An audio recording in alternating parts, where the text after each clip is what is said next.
अब तक आपने देखा असुर राज शत्रप काली शक्तियों का आह्वान कर यज्ञ कुंड से अपने लिए एक नए शरीर का निर्माण करता है। इसके पश्चात वो सूर्यदेव की गति को रोक देता है। त्रिकोणेश्वर भैरव सूर्यदेव को मुक्त कराने आते हैं, किंतु इस अवसर का लाभ उठाकर असुर राज शत्रप माता शंकरी के शक्तिपीठ पर आक्रमण कर देता है, किंतु माता शंकरी की सहायता से त्रिकोणेश्वर भैरव उसे पराजित कर देते हैं। गुरु शुक्राचार्य शत्रप को बताते हैं कि वो स्वयं कभी भी शक्तिपीठ को पाताल लोक ला पाने में सफल नहीं होगा। इसके लिए उसे माता शंकरी की उन दोनों भक्तों की आवश्यकता पड़ेगी जिन्होंने इस शक्तिपीठ की स्थापना की थी। असुर राज शत्रप के आदेश पर असुर कटांग दोनों माता भक्त अनामिका और सुमति का अपहरण कर लेता है। त्रिकोणेश्वर भैरव उन्हें ढूंढते हुए उस गुफा तक आ जाते हैं, परंतु गुरु शुक्राचार्य अपनी शक्ति का प्रयोग कर उन्हें यहाँ से लेकर अदृश्य हो जाते हैं। गुरु शुक्राचार्य शत्रप को हिम प्रदेश के महावृक्ष से पानी की वो 2 बूंदे लाने भेजते हैं जो उसकी मनोकामना सिद्ध कर सकती है। त्रिकोणेश्वर भैरव उसे रोकने का प्रयास करते हैं, किंतु शत्रप अपनी माया से उन्हें भ्रमित कर देता है और पानी की दोनों बूंदें प्राप्त कर लेता है। अब आगे।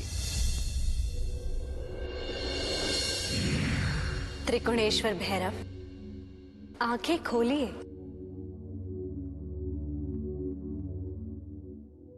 माता आदिशक्ति, प्रणाम।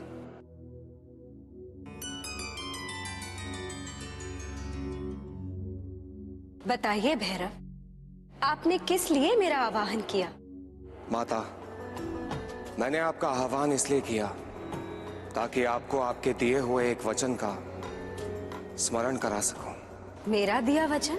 हाँ माता आदिशक्ति, आपने अपने एक भक्त ऋषि कपिलेश को वचन दिया था कि आप सदैव उनकी संतान के साथ रहेंगी और उनकी रक्षा करेंगे। ऋषि कपिलेश की दोनों पुत्रियां अनामिका और सुमति का जीवन संकट में है माता, कृपया उनकी रक्षा कीजिए माता।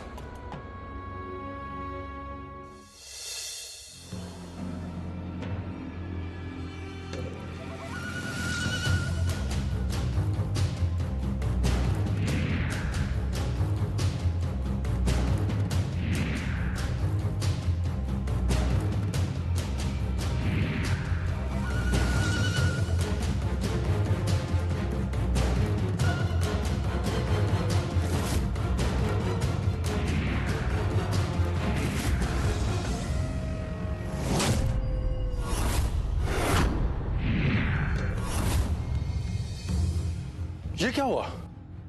ये कैसे संभव हो सकता है? ये माता आदिशक्ति की कृपा का प्रताप है गुरु शुक्राचार्य, और उनके लिए संसार में कुछ भी असंभव नहीं।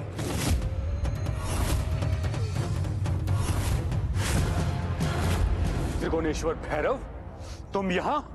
हाँ शत्रप, मैं यहां, और तुम अपने लक्ष्य में कभी सफल नहीं हो पाओगे।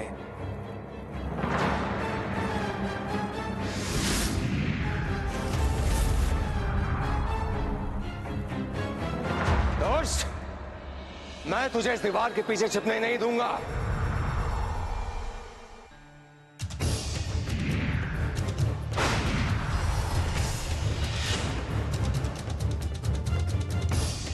ओम शंकरी देव्याय नमः।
माता आदिशक्ति की कृपा से इस समय तो दुष्ट शत्रप असफल हो गया, किंतु माता के दोनों भक्त ऋषि कन्या अनामिका और सुमति अब भी उसके बंधक हैं।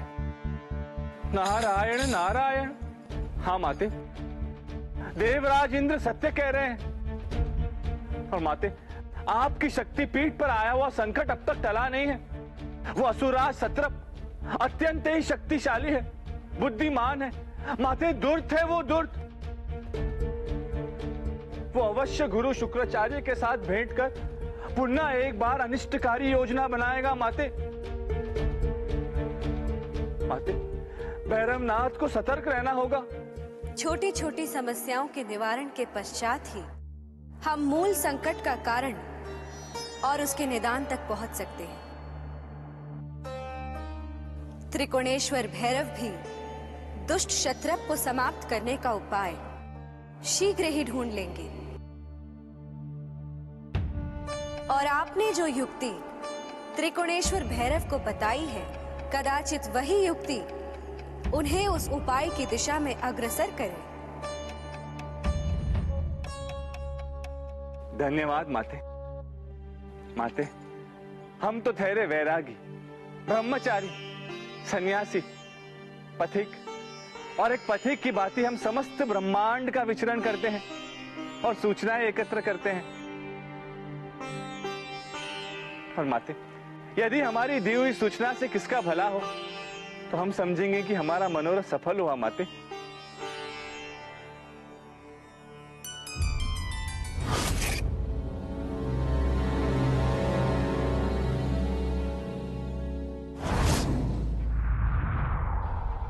नारायण नारायण।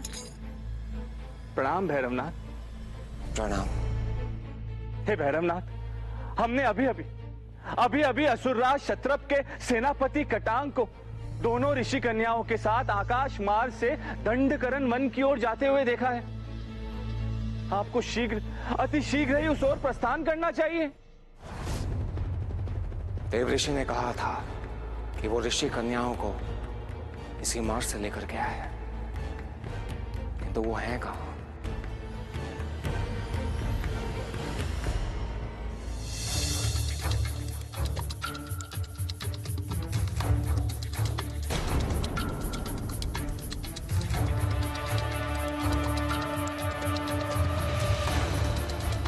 हो रही ऋषि कन्याएं।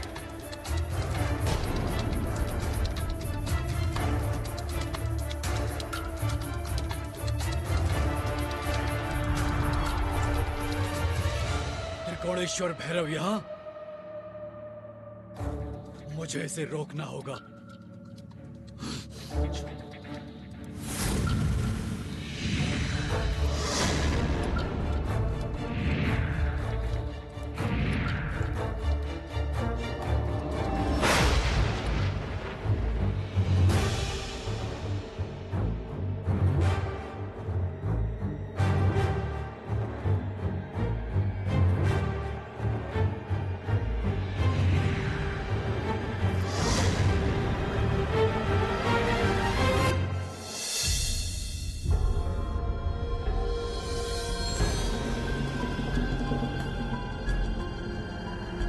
दुष्ट कटांग ऋषि कन्या को यहीं लेकर आया था, परंतु यहां कहीं दिखाई नहीं दे रहे। कहां छिप गया वो?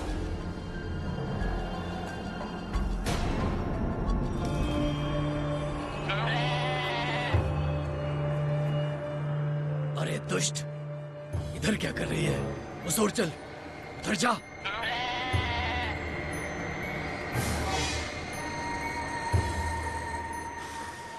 त्रिकोणेश्वर भैरव से बचने के लिए पौधा बना था। अभी ये दुष्ट बकरी मुझे अपना भोजन बना लेती, अन्यथा विपदा को आमंत्रण देने जैसा होगा।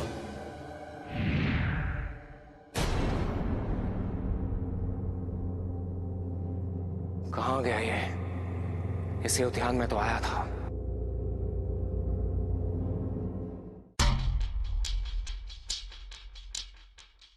अरे ये दुष्ट बकरी क्या अनर्थ करने जा रही है? वो दोनों पौधे नहीं ऋषि कन्याएं हैं। यदि उन्हें कुछ हुआ तो असुरराज क्षत्रप मुझे नहीं छोड़ेंगे।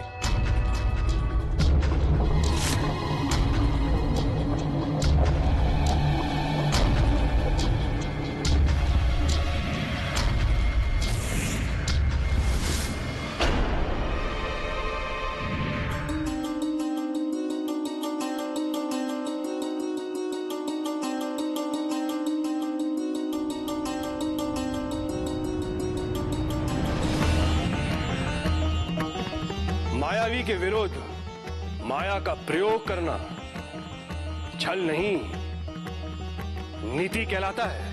हमारी अप्सरा उर्वशी ने तुम्हें अपने मूल रूप में आने को विवश कर दिया। असुर कटांग, अब तुम त्रिकोणेश्वर भैरव से नहीं बच सकते।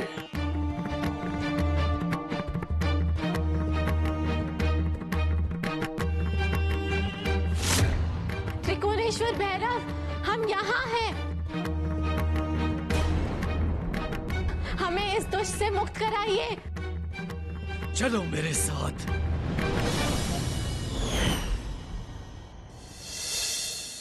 माता शंकरी, असुर राज क्षत्रप अत्यंत मायावी है।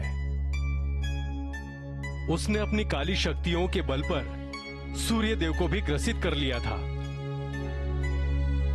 अपनी माया से वो कोई भी षड्यंत्र रच सकता है। ऐसे में त्रिकोणेश्वर भैरव उसके विरुद्ध किस प्रकार सफल होंगे? अग्निदेव, माया और छल भ्रमित अवश्य कर सकते हैं, किंतु कार्य को सिद्ध नहीं कर सकते, क्योंकि माया और छल के पीछे साहस नहीं, कायरता निहित होती है। इसी कारण अपनी संपूर्ण माया का प्रयोग करने के पश्चात भी क्षत्रप अब भी अपने उद्देश्य की पूर्ति नहीं कर पाया, और त्रिकोणेश्वर भैरव भले ही इस समय व्यतीत प्रतीत हो रहे हों, किंतु अंततः सफलता उन्हें ही प्राप्त होगी।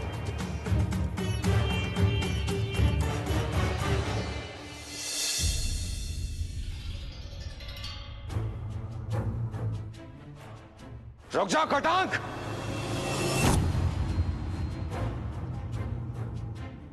आज तुम मेरे हाथों नहीं बच पाओगे।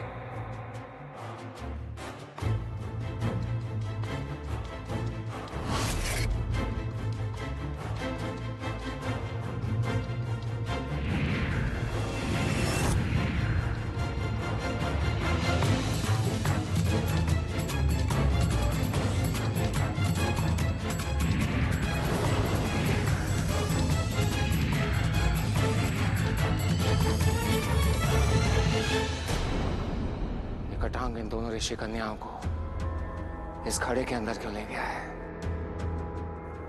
कहीं ये घड़ा किसी और लोक का प्रवेश द्वार तो नहीं है? मुझे इस रहस्य को जानने के लिए इसका पीछा करना होगा।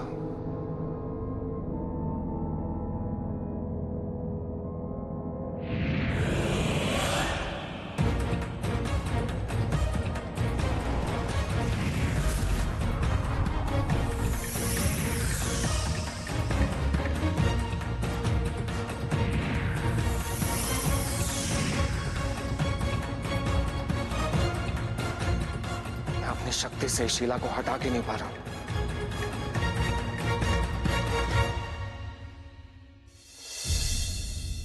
माता शंकरी, ये दुष्ट तो माया लोक चला गया, जहां इसकी शक्तियां 4 गुना बढ़ जाएंगी, और माया लोक जाकर उन ऋषि कन्याओं को कटांग से मुक्त कराना त्रिकोणेश्वर भैरव के लिए सरल नहीं होगा। नारायण नारायण। हाँ माते, देवराज इंद्र उचित कह रहे हैं। माया लोक में जाकर वो असुर अवश्य ही ऋषि कन्याओं को भ्रमित करने का प्रयास करेगा। माते, कहीं ऐसा ना हो कि ये 2 ऋषि कन्या उस असुर के प्रभाव में आकर माया के छल में फंसकर कहीं आपकी भक्ति का त्याग न कर दे। माते, हर प्रश्न का उत्तर पूर्व ज्ञात नहीं होता मुनिवर। संयम और निडरता स्वयं अपना मार्ग चुनते हैं।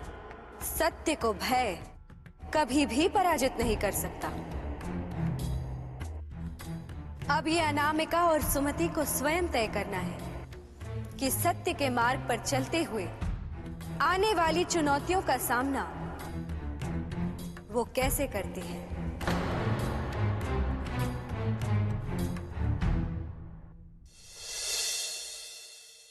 ओम शंकरी देवीये नमः। ओम शंकरी देवीये नमः। ओम शंकरी देवीये नमः।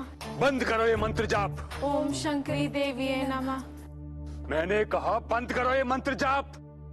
नहीं असुरराज, इन्हें भक्ति करने से मत रोको। इनकी इसी भक्ति की तो हमें अति आवश्यकता है। जितना ये भक्ति करेंगी, इनकी शक्तियां उतनी ही प्रबल होंगी और उतनी ही शक्तिशाली बनेगी मेरी वो छाया, जो माता शंकरी के शक्तिपीठ को यहां लाकर तुम्हारा लक्ष्य पूर्ण करने में तुम्हारी सहायक होंगी। किंतु कैसे गुरुदेव?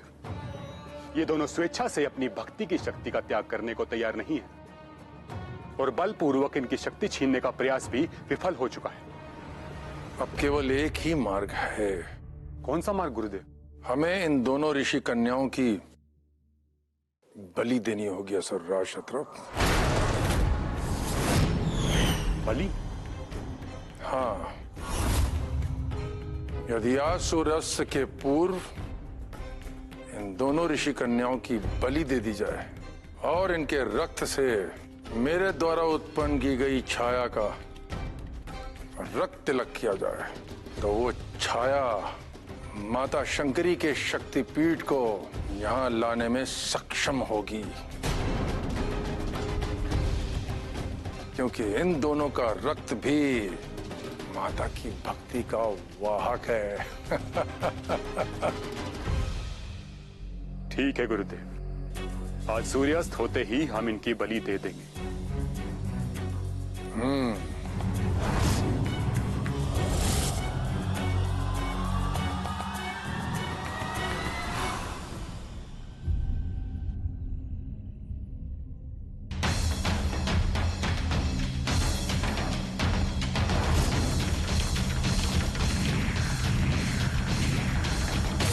नारायण नारायण। प्रणाम भैरवनाथ। हे भैरवनाथ, ये शिला ऐसे नहीं टूटेगी। इसके लिए आपको मां खड़क की आवश्यकता है। हाँ हाँ भैरवनाथ, मां खड़क की आवश्यकता। वही मां खड़क जिसका प्रयोग प्रभु श्री विष्णु ने देव असुर संग्राम में असुरों का संहार करने के लिए किया था। परंतु वो महाखड़क कहां मिलेगी देव ऋषि? हे भैरवनाथ, वो मां खड़क आपको उत्तर दिशा में नीलगिरी पर्वतों में स्थित गुफा में मिलेगा।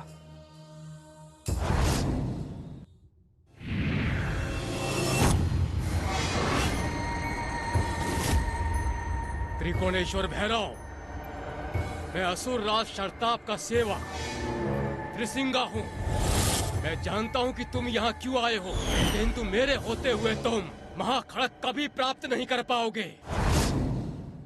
ये दुष्ट शत्रप सदैव त्रिकोणेश्वर भैरव के सामने एक नई बाधा उत्पन्न कर देता है।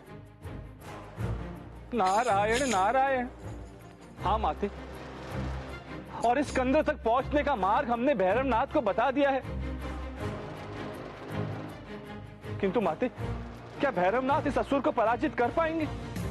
इस असुर को पराजित करने के लिए त्रिकोणेश्वर भैरव को अब अपनी संपूर्ण शक्ति और साहस का प्रयोग करना होगा।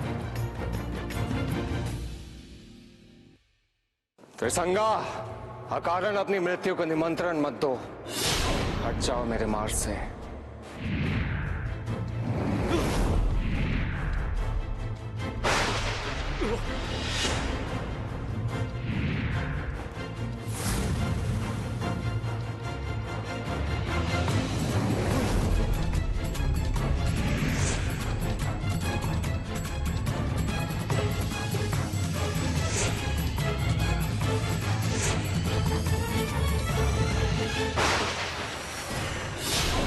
तुम्हारी कोई शक्ति मुझे हानि नहीं पहुंचा सकती त्रिसंगा। अभी भी समय है। मेरी तुमसे कोई शत्रुता नहीं है। अपनी पराजय स्वीकार कर लो। मैं तुम्हें जीवन दान दे दूंगा।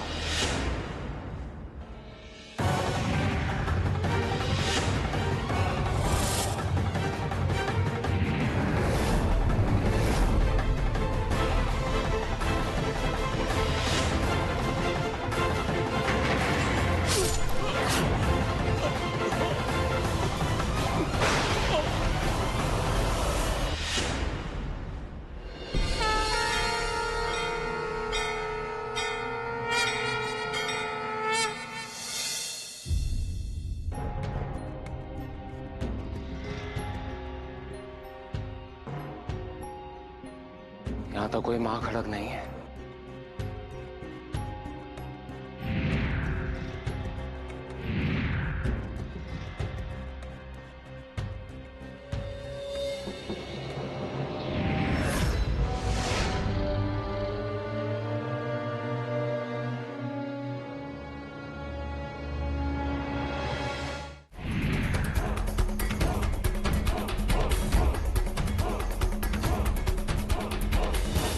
मैं असुरराज क्षत्रप का सेवक चीनक हूँ।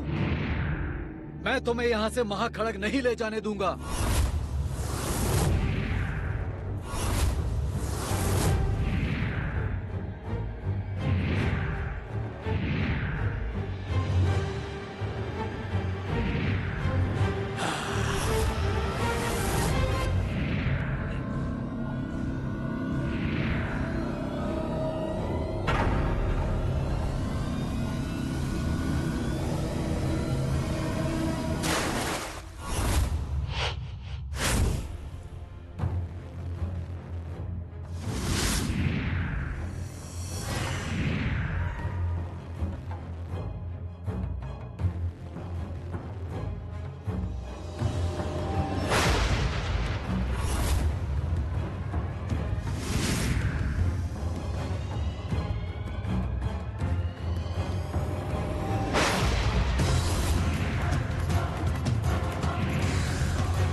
शंकरी देव्याय नमः।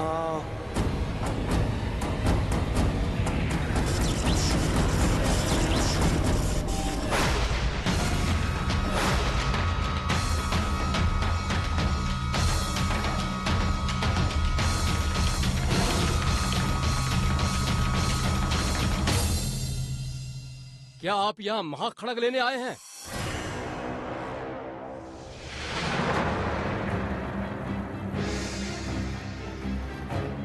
कौन हो तुम? वो तो आपको समय आने पर ज्ञात हो जाएगा, परंतु आप कौन हो? मैं माता शंकरी का रक्षक त्रिकोणेश्वर भैरव हूँ। आपने मेरे पहले प्रश्न का उत्तर नहीं दिया। क्या आप यहाँ महाखड़क लेने आए हैं? हाँ, मैं यहाँ महाखड़क लेने आया हूँ। महाखड़क को पाना इतना सरल नहीं है।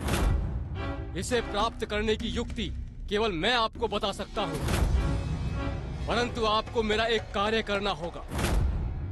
बोलिए, करेंगे? माता शंकरी, कहीं ये नेवला मायावी तो नहीं जो भैरव को भ्रमित करने का प्रयास कर रहा है? नारायण नारायण। किंतु देवराज इंद्र, ऐसा भी तो हो सकता है कि ये असुर भैरवनाथ की सहायता करना चाहता हो। मुनिवर, जीवन में कई बार ऐसी स्थिति उत्पन्न हो जाती है जब आगे का मार्ग अंधकार में होता है। ऐसी स्थिति में प्रकाश की एक किरण भी सूर्य के समान प्रतीत होती है। उस समय उस किरण पर विश्वास कर मार्ग में आगे बढ़ने के अतिरिक्त हमारे समक्ष और कोई विकल्प नहीं होता।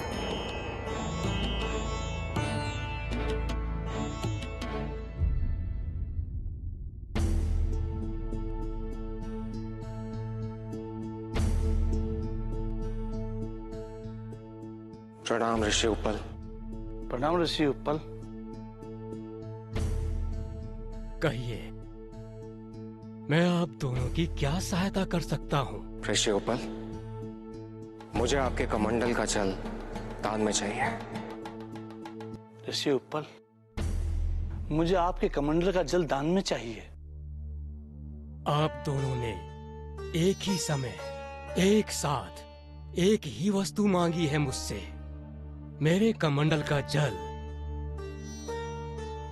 अब मैं दुविधा में हूं कि आप दोनों में से किसे दूं। अतः आप दोनों पहले मुझे ये बताइए कि आप दोनों को ये कमंडल का जल क्यों चाहिए? ऋषिवर, मुझे आपके कमंडल का जल किसी का जीवन बचाने के लिए चाहिए। कृपया आप उसे मुझे दान में दें। मुझे भी आपके कमंडल के जल की आवश्यकता एक पवित्र कार्य की पूर्ति हेतु है। दया कीजिए और यह जल मुझे दान में दीजिए। ठीक है, हमारे हवन का समय हो रहा है। समीप ही नदी के किनारे मेरा आश्रम है।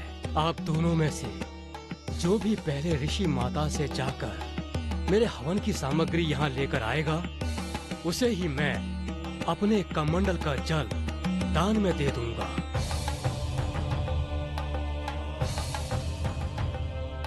जैसी आपकी आज्ञा ऋषिवर।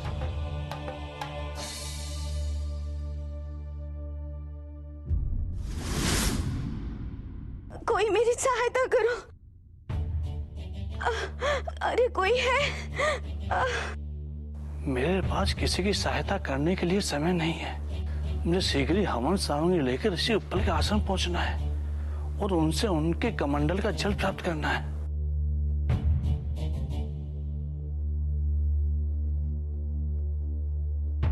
माँ, आप चिंता मत कीजिए। आप मुझे बताइए, मैं आपकी किस प्रकार सहायता कर सकता हूँ? पुत्र, थोड़ा सा पानी ला दो, बहुत प्यास लगी।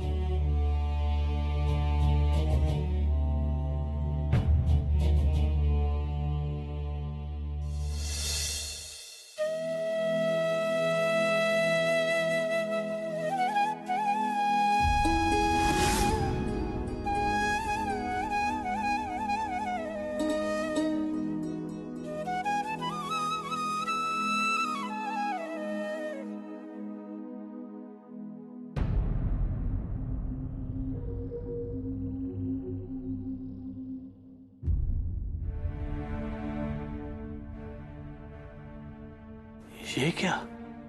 ये वृद्ध स्त्री यहाँ कैसे आई? ऋषि उत्पल, मैं आपके द्वारा दिए गए कार्य में सफल हुआ। ये रही आपकी हवन सामग्री। किंतु हवन तो संपन्न हो चुका है। किंतु हवन सामग्री? सामग्री तो मेरी पत्नी पहले ही मुझे पहुंचा चुकी है। आपकी पत्नी ऋषि माता? हाँ, मेरी पत्नी। इन्होंने जो कुछ भी किया वो मेरी ही योजना थी। मैंने तुम दोनों को ये कार्य तुम्हारी योग्यता की परीक्षा लेने के लिए ही सौंपा था। अपने स्वार्थ की पूर्ति को प्रमुखता देकर किसी की सहायता करने से मना कर देना उचित नहीं है। अतः तुम इस परीक्षा में असफल हुए हो। मैं कमंडल का जल इन्हें देता हूँ। मैं जानता हूँ कि ये कमंडल तुम एक नेवले की सहायता करने के लिए ले जा रहे हो। किंतु ऋषिवर, ये आपको कैसे ज्ञात हुआ? क्योंकि एकमात्र वो नेवला ही है जिसे मेरे श्राप से मुक्ति पाने के लिए मेरे इस कमंडल के जल की आवश्यकता है। श्राप? हाँ, एक बार उसने मेरा तप भंग किया था, जिसके कारण मैंने उसे नेवला बनने का श्राप दे दिया। जाइए, मेरे श्राप से उसे मुक्त कीजिए।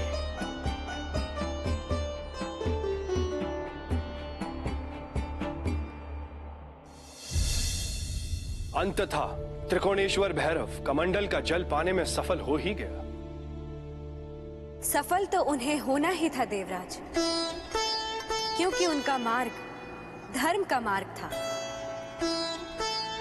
अपने लक्ष्य की ओर बढ़ते समय भी उन्होंने दूसरों की सहायता करने से अपना मुंह नहीं मोड़ा। इस प्रकार अपने किए गए पुण्य कार्य सदैव हमारे प्रयासों को बल देते हैं। उचित कह रही हैं माते, सत्य कह रही हैं।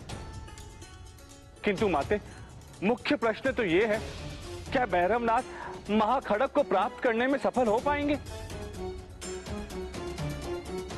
माते, आपको नहीं लगता कि हमें उनकी सहायता करनी चाहिए?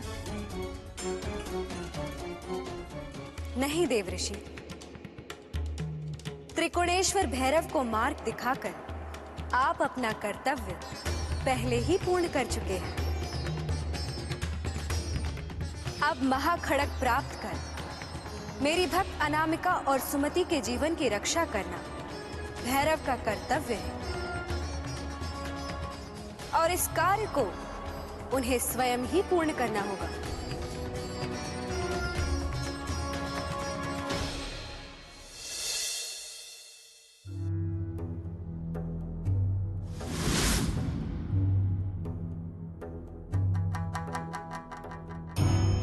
मुझे किसी भी प्रकार से वो कमंडल प्राप्त करना होगा।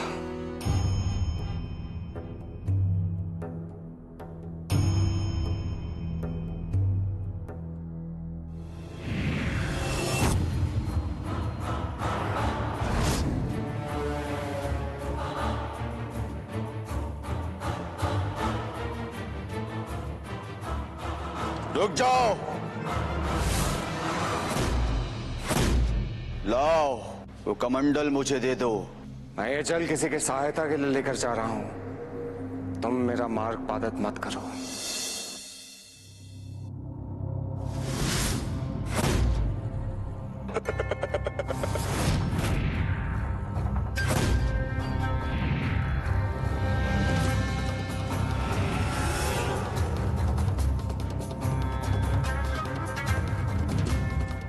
ओम शंकरी देव्याय नमः।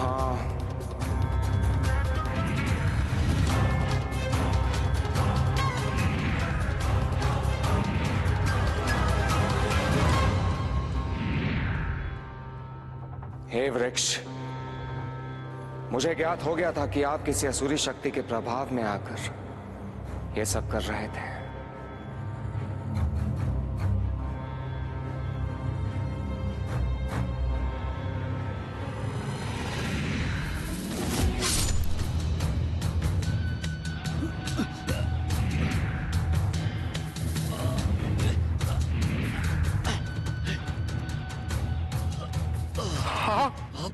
हाँ मैं, और ये दंड है तुम्हारी विफलताओं का।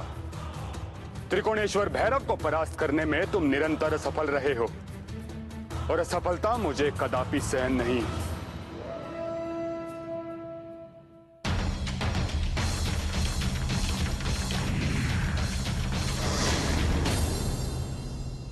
त्रिकोणेश्वर भैरव, मेरे रहते तुम उन कन्याओं को कदापि नहीं बचा सकते।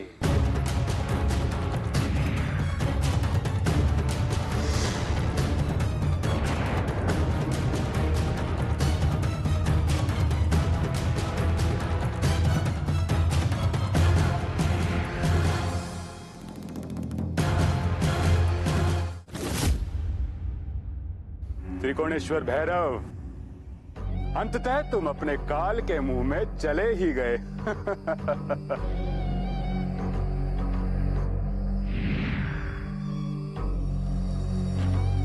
सूर्यास्त होने ही वाला है। उन ऋषि कन्याओं की बलि का समय निकट है। माता, ये क्या? क्या त्रिकोणेश्वर भैरव का अंत हो गया? भैरव का अंत करना इतना सरल नहीं है देवराज। किंतु माते, मात्र अपनी स्वार्थ पूर्ति के लिए ये दुष्ट असुर सत्रप आपकी दोनों भक्तों की बलि चढ़ाने जैसा घृणित कार्य करना चाह रहे हैं। माते, इसे रोकिए, रोकिए इसे माते, अन्यथा अनर्थ हो जाएगा, अनर्थ। स्वार्थ एक ऐसी घातक मनस्थिति होती है जो किसी को भी अपने धर्म के मार्ग से पथभ्रष्ट कर सकती है। अपने स्वार्थ और शक्ति के मद में डूबा असुरराज क्षत्रप अपने लक्ष्य की पूर्ति के लिए सृष्टि के सभी नियमों को भंग करने के लिए भी तत्पर है। यदि वो सफल हुआ तो अनर्थ हो जाएगा।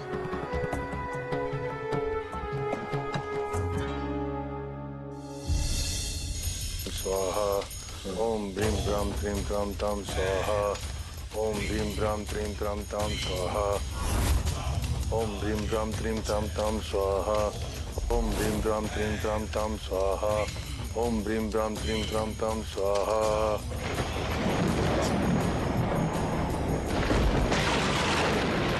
त्राम ताम स्वाहा।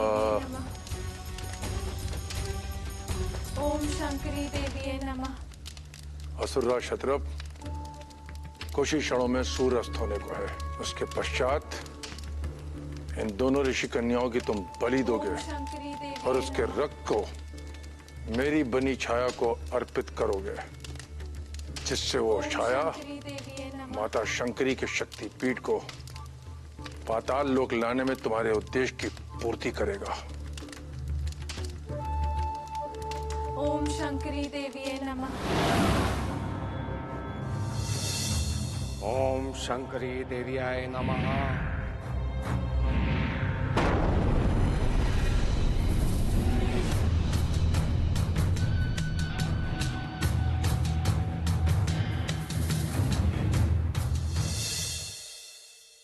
ठहर जाओ।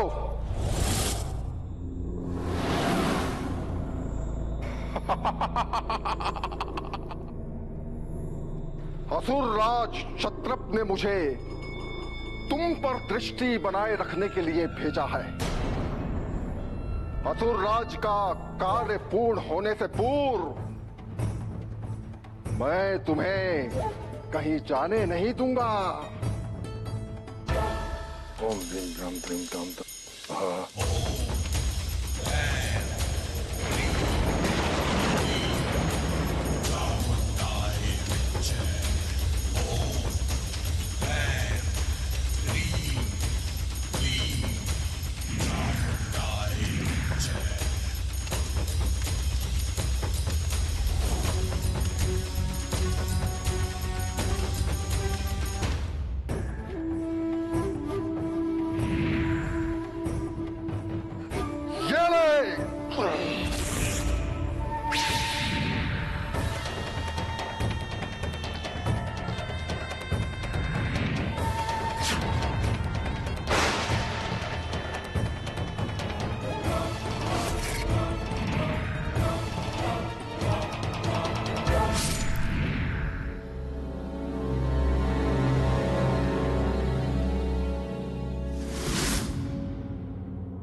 ये देखो, मैं तुम्हें श्राप से मुक्त करने के लिए ऋषि उपल से कमंडल का जल ले आया हूं।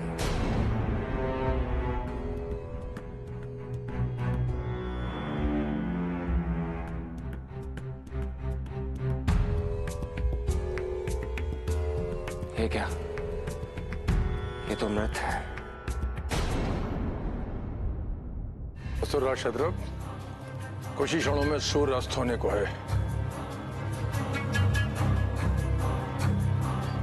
ओम शंकरी देवी। शीघ्रता करो और इन ऋषि कन्याओं की बलि दो। ओम शंकरी देवी नमः। ओम शंकरी देवी नमः। ओम शंकरी देवी नमः।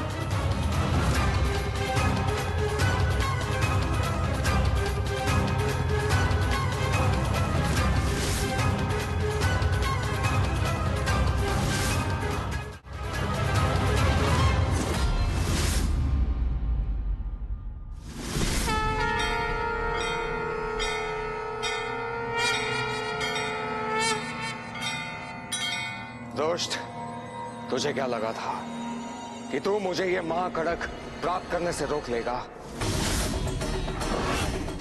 मुझे विफल करने के लिए तूने उस निर्दोष नेवले का वध तक कर दिया, किंतु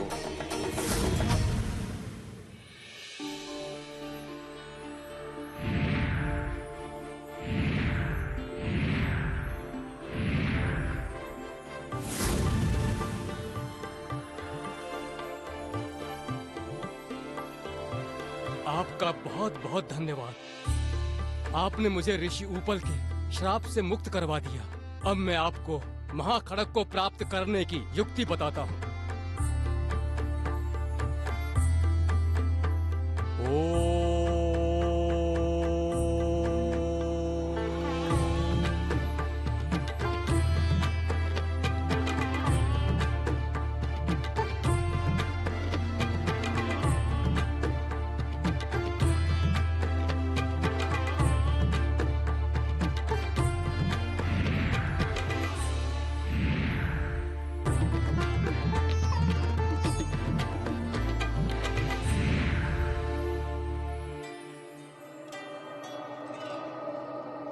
और इस महाखड़क से मायालोक की शिला को भेद कर मैं सही समय पर यहां पर पहुंच गया।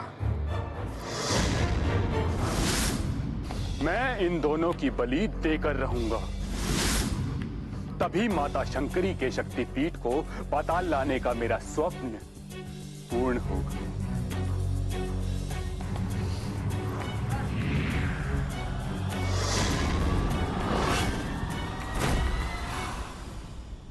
मेरे रहते तुम इनका कोई अहेत नहीं कर पाओगे। इसी कुंड से उत्पन्न हुए हो ना तुम। अब जाओ, इसी में समा जाओ।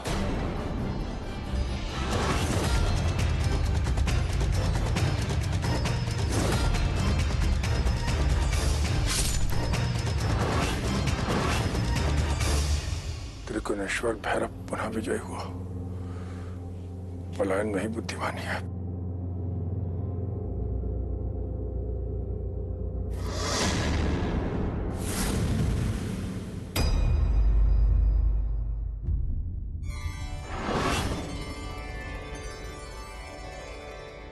माता शंकरी सदैव अपने भक्तों की रक्षा करती हैं। उनके भक्तों पर कोई संकट नहीं आता। जो भी भक्त सच्चे मन से इस पीठ के दर्शन करेगा, माता सदैव ही उसका कल्याण करेंगी। बोलो माता शंकरी की जय, बोलो माता शंकरी की जय, बोलो माता शंकरी की